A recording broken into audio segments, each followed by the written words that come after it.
Hi, welcome to Diaspora. My name is Kester, and with me here is Mr. Adewale Dosumu. He's one of the most prominent men in the Nigerian politics. Today, I have him to speak about the current politics in Nigeria as of today. Welcome, Mr. Dosumu. My pleasure. Nice to welcome you in the show. You're such a tough person that it takes a while to get on in a show. Thank you for honoring us today. Can you please tell us a little bit about yourself? Thank you very much. My name is Adewale Dosumu. I'm from Lagos State, Nigeria, and I've been a resident of Allentown for the past 23 years. I am an entrepreneur, and I run a tri-county financial LLC in the city of Allentown. I've been involved in the Allentown community, Allentown politics, and the Nigerian community as well. So it's my pleasure to be here today. Thank you so much, Mr. Adewale. It's nice to have you in the show. Um, Once again, nice to have you in our show today, Mr. Adewale. My pleasure. The question the viewers want to hear from you today is one, what is your view about the current politics in Nigeria as of today? Thank you very much, Kester. You ask a very, very important question. To answer that question, I have to take some historical excursion into the political history of Nigeria. Nigeria became independent in 1960, and our first experience was under democratic rule. And we did practice a parliamentary system of government, unlike what we have now. And we practiced that up till 1965 before the military took over. And after the military interregnum that lasted for till 1979, Nigeria once again returned to democratic government. And during that time, we made a complete departure from parliamentary system into the presidential system, which is American system of government. A lot of people believe up to now that the presidential system of government is very expensive, and that based on our revenue, that it would have been better for us to have gone back to a parliamentary system. Yes. But let's put that aside. We have made a good stride. Since the coming of democratic government since 1999, we've not had any military coup. We've had about 3 successive government change, which we have conducted. I can tell you that Nigeria has come to stay. Democracy has come to stay in Nigeria, and we are practicing it the way it is practiced all over the world. Are we perfect? I don't think so. Most of the places where democracy holds sway, it's been, work in progress. The system itself is good, but the practitioners need to learn the art of politics so that they can function well under a democratic setting. There are a lot of things wrong with our system, but I believe it could be perfected. Okay. Because of our time what is your view of Nigerian unity in relation to the current Biafra agitation? Yeah, that's a very, very good question. Unity is very, very critical in the life of any nation. That's correct. And Nigeria as a country, we've had our own problems. It has nothing to do with our unity. I believe we have always been united, but we've had problems that makes that unity seems aloof. It seems something that is not within our reach. Okay. Nigerian unity is predicated on economic equity and economic fairness. The reason why most of us feel there is no unity in the country has to do mainly not because we do not love each other. It has to do with the class system and the economics. Economic is the issue we have in Nigeria. Let me tell you one thing, Mr. Kester. In Nigeria today, there are two classes of people, Okay. the rich and the poor. That's true, Mr. Wale. The rich in all the 6 geopolitical zones, they have themselves in a club. And the poor belongs to the other club. But you will never see any fight or disagreement about Nigeria's unity among the rich class. What they do is that they ensure that they make the poor people fight over the crumb Okay.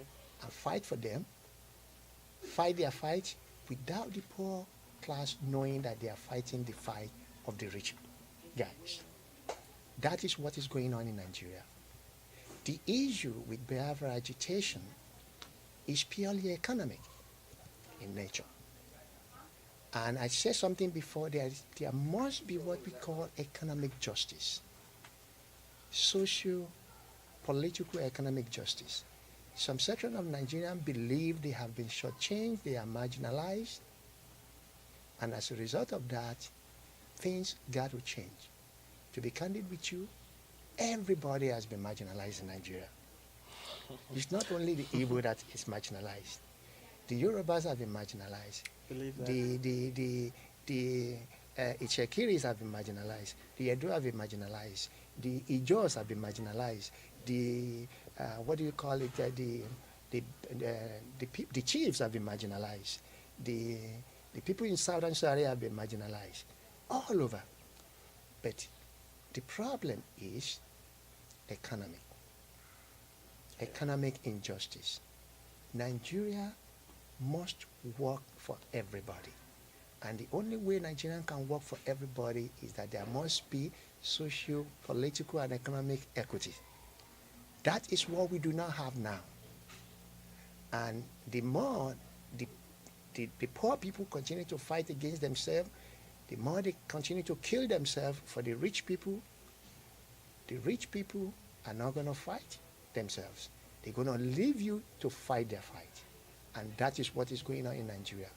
Unfortunately, in the case of Biafra, I believe the Igbos have the right to agitate for self-determination.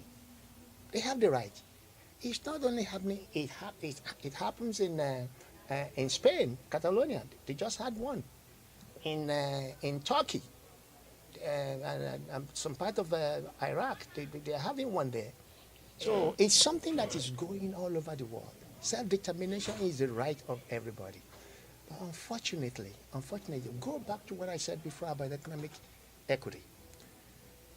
The mistake Kanu made was that he alienated all the other people that are supporting him because of his rhetorics.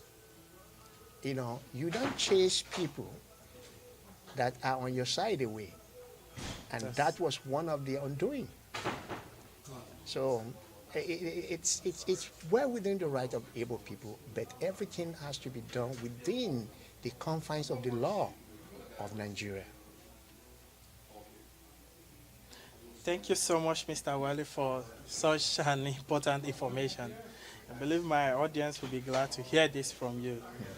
And not to waste most of your time, is what advice do you have for the youth of Nigeria towards the Nigerian politics of today? Nigerian youth need to get off the couch.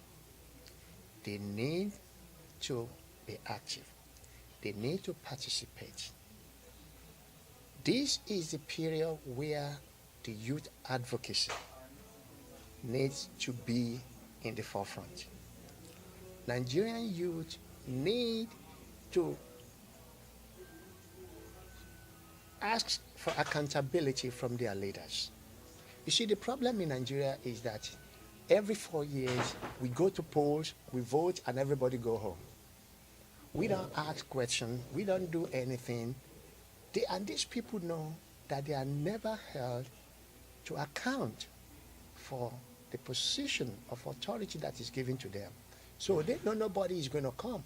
So Nigeria's youth need to create a vanguard whereby all their leaders have to be made to account for their actions. And Nigerian youth need to roll up their sleeves and begin to partake in the onerous task of nation building. They need to ensure that they understand the history. They need to read about the history. They need to understand the entire landscape of Nigeria. You cannot stay in your state and say you are a Nigerian. You have to expose yourself to other regions. You have to understand the culture of other people. You have to know the personal idiosyncrasies of other people. That is the way we can make Nigerian work. And I believe Nigerian youth, they've done everything we asked them to do. They've gone to school, they've been educated. It really saddens me to see many of them, after many years of graduation, they could not find something to do.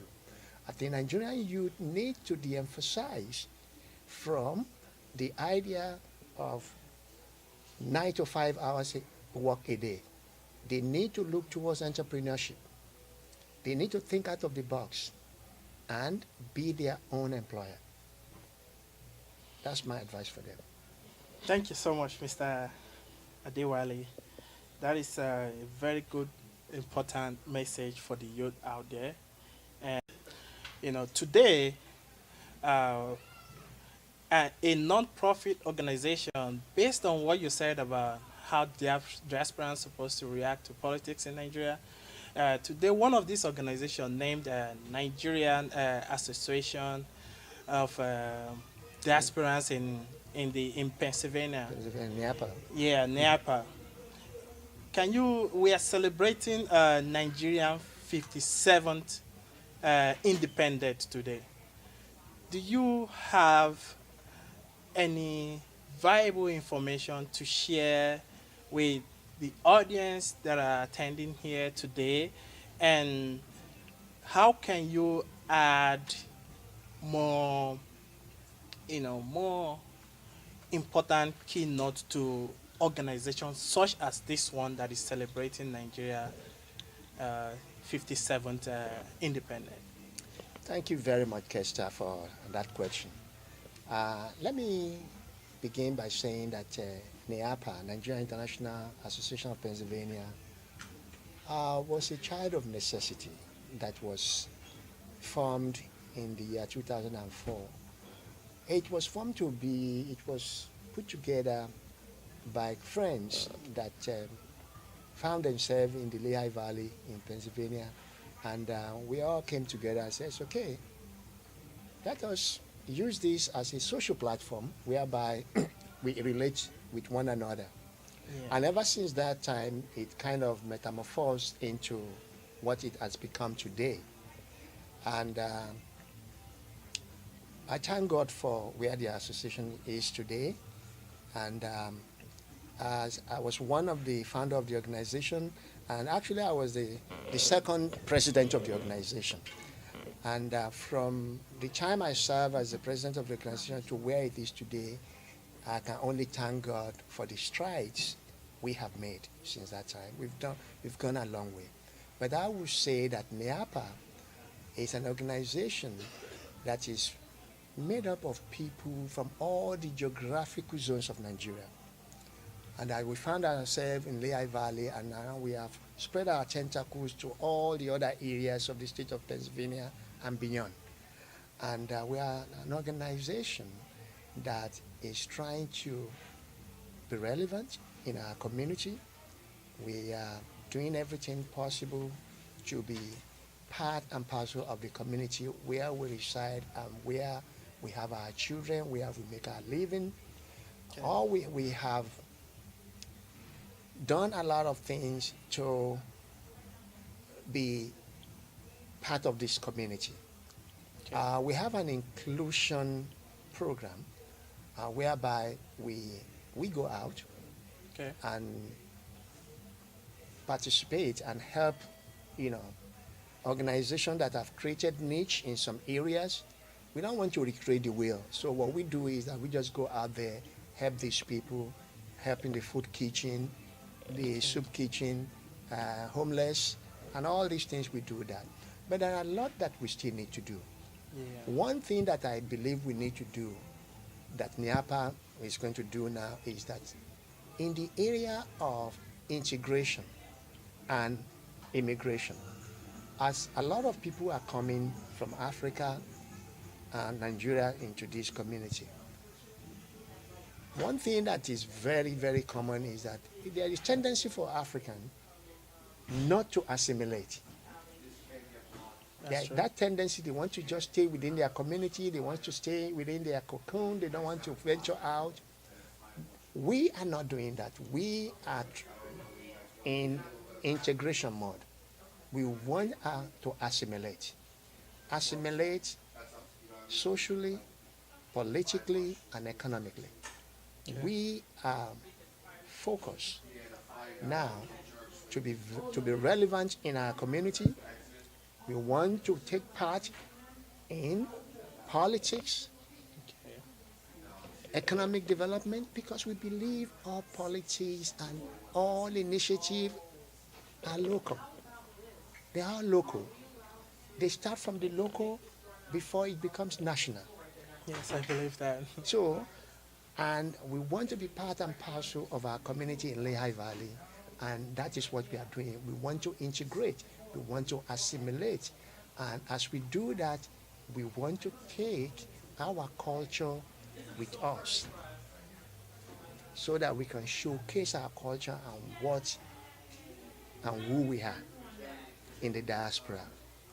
So the Lehigh Valley has been very gracious to us, and we want to give back to our community, and that is the cardinal focus that we have now.